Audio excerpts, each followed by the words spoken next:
Murder on the Lunar Express, written by Patty Finn. Subscribe for more chapters. Chapter 9. Where's My Money? With less than an hour before the doors opened to the rest of the passengers, I guided Kat to our quarters. My plan was to dump him in the room without gawking at it, have a chat with Fatal, then see as much as I could before the common areas were inundated with my social betters. I failed immediately. Despite its diminutive dimensions, my room was a temple to affluence. Every inch oozed luxury thick as molten gold. Hand-blown glass light fixtures cast a warm glow from corner to corner. The ensuite facilities were cast in marble. Even the rolling shade mounted atop the portrait window pulled out to reveal a sumptuously embroidered tapestry. And this wasn't even one of the nicer suites. According to Wilder, I was traveling coach. Perhaps unwilling to disturb the rich linens stretched tautly across the bed, Kat hopped up onto a handsome chaise lounge.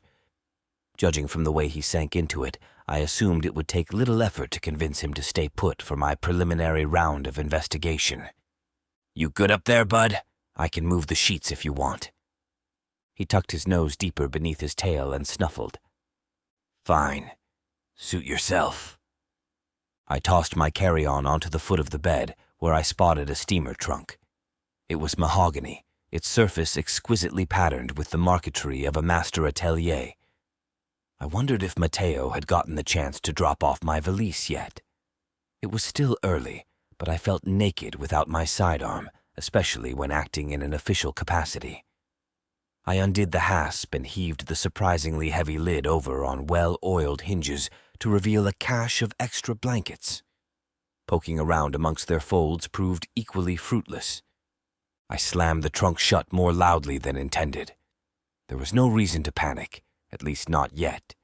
I could handle a sous chef on my own. There was still time before the guests arrived, though at this point it was dwindling down to mere minutes. "Stay put, Kat. I'll be right back." He showed no sign that he heard me. I dimmed the lights and pulled the door shut behind me. Finding the kitchen was more difficult than anticipated. With few exceptions, the crew areas were carefully concealed from public view. They were not pictured on the posted floor plans and were not included in the wall signage. I followed my nose as far as I could before flagging down an attendant in burgundy livery for help. He was young, late teens, with sleepy eyes and the wisps of a faint mustache. His bellboy cap was cocked at a rakish angle. "Service kitchen's in the main dining room, but if you're looking for chef, he's in the little prep kitch off the North Star Lounge." I knew there were 3 different dining rooms, each offering a unique atmosphere and menu, but it had somehow eluded me that there might be separate kitchens as well. "Can you think of any reason the chef wouldn't be in the first kitchen?" The bellboy shrugged. "Might be that he's used to it. Lots more pressure in the big one. Could also be that he's working with something tricky. Guests love watching an open kitchen until something gets burnt. Stinks up the whole place fast." His answers were more prescient than I'd expected given his appearance, but the service industry had an interesting way of aging people, of making them wise and broken beyond their years. I thanked him for his time and reached into my pocket for a tip, but he waved it off, assuring me that what the dineros paid him more than covered it. A bartender with an impressively curled mustachio took a final inventory of the bar in the North Star Lounge. I slipped past him, ducked into a short, tiled hallway, and pushed through the swinging door at the end. My first impression of the spotless kitchen was clouded out by the pungent vapors roiling from a battery of stock pots simmering on the stovetop. "Mr. Fatal, a moment of your time?" "Oui?" A disheveled man in flour-dusted chef's whites emerged from behind a rack of saucepans. He was around my age, slightly built, with an unhealthy pallor and bags under his eyes. His movements were jittery, and he looked like he reeked of cigarettes. In one hand, he clutched a battered recipe book, a finger jammed between the pages to mark his place. He did not seem prepared to rise to the occasion of taking the head chef's place. "My name's Max Miller." I caught another whiff of his cooking and reconsidered. Is that soup? Oui, un soubise velouté. Maybe the passengers weren't out of luck after all. After I'd convinced him I wasn't there to spy on behalf of Boiardo, he switched to unaccented English. His answers remained shy, stunted, like if he spoke for too long his untended ovens would burst into flame. He didn't know if Boiardo had any enemies and couldn't remember anything unusual about the farewell banquet. It was served family style and everyone had eaten the same things. Unsure what else I stood to learn from the anxious gourmet, I asked if he knew anything about Vance Wilder or Frankie Denaro. No, but if you see them, please let them know that my Santoku has gone missing. I can't afford to replace it, but I'm sure they can. I told him I would pass the word along and let him get back to his soups before they boiled over.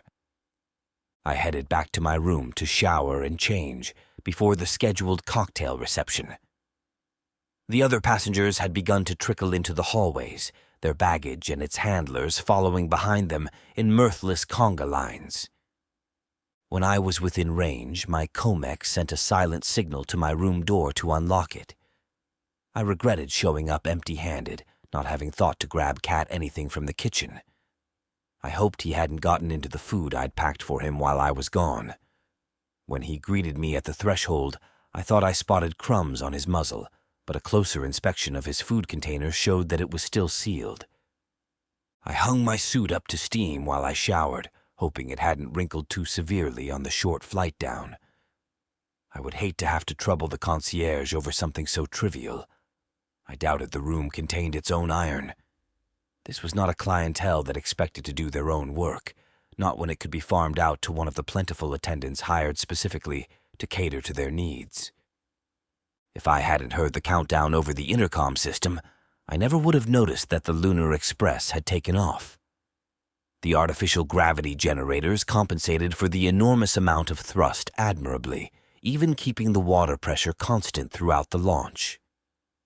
When I stepped out from behind the curtain, I found Cat with his head buried beneath his paws, his superior senses unable to reconcile what they saw with what they felt on a deeper level. Maybe there was something to the sedation process after all. Before I left the room, I checked the steamer trunk one last time.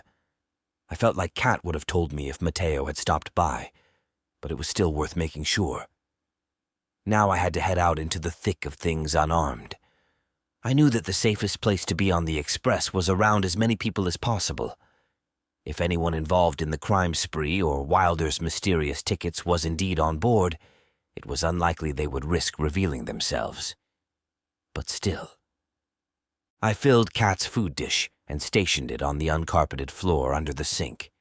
His joy at being fed early was tempered by his disappointment at being left behind again. "All right, buddy, you know the drill. I'll be back in a bit. Don't wreck the place, and maybe I'll bring you something good for dessert." I checked myself one last time in the mirror on the back of the door, squaring off the knot in my tie. If I was going to die, I could at least leave my corpse in a good-looking man's clothes.